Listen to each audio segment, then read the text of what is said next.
लोकप्रिय अंतर्मनाचा वेध घेणारे news channel star city one.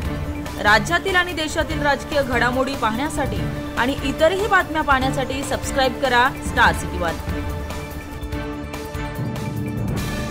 मतदान केल्यानंतर थेट काठेवाडी घातली आणि काकींची भेट घेतली आणि ते व्हिडिओ समोर आल्यानंतर व्हिडिओ कोणीच नाही काढला। एक व्हिडिओ आतमध्ये जाताना व्हिडिओ आलेला आहे समोर आणि नंतर प्रसिद्धी माध्यमांनी त्याची दखल घेऊन अजित पवारांच्या घरी सुप्रिया सुळे, एक तर ते अजित पवारांचं घर नाही, ते आशा काकींचं आणि आमच्या फॅमिलीचं घर पहिला। आणि दुसरी गोष्ट काय प्रॉब्लेम आहे, मी रेग्युलरली जाते आणि काकी अनेक आठवडे काकी बारामतीत नव्हत्या आणि बऱ्या इलेक्शनमध्ये प्रताप काका सुमती काकी हे बारामतीवर पुण्यावरून आवर्जून येतात, कारण का ते पुणे आणि बारामतीमध्ये राहतात। तर ते दोघेही आले होते मतदान करायला, त्यांनाही मी आशीर्वाद घेतला, आशा काकींचा घेतला।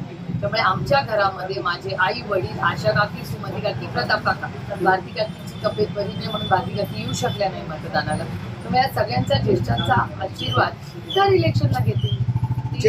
ज्येष्ठ मंडळी असं म्हणतात की सुप्रियाताई गेलत्या ती त्यांच्याच घरी गेलत्या, पूर्वी ते पवार साहेबांचं घर होतं, नंतर ते अजितदादांनी घेतले। ते पवार कुटुंबाचं जेवढा अधिकार माझा आहे त्याच्यात पवार कुटुंबातल्या प्रत्येक व्यक्तीचा तेवढाच अधिकार त्या घरावर आहे, कारण का त्या प्रॉपर्टी नाही आहे, आमचं प्रेम आहे। आमची आजी आजोबा, आमचे काका, दादासाहेब काका म्हणजे अनंतराव पवार त्या घरात राहिलेले, आशा काकी राहिलेत, आमच्या सगळे लहानपणाच्या आठवणी त्या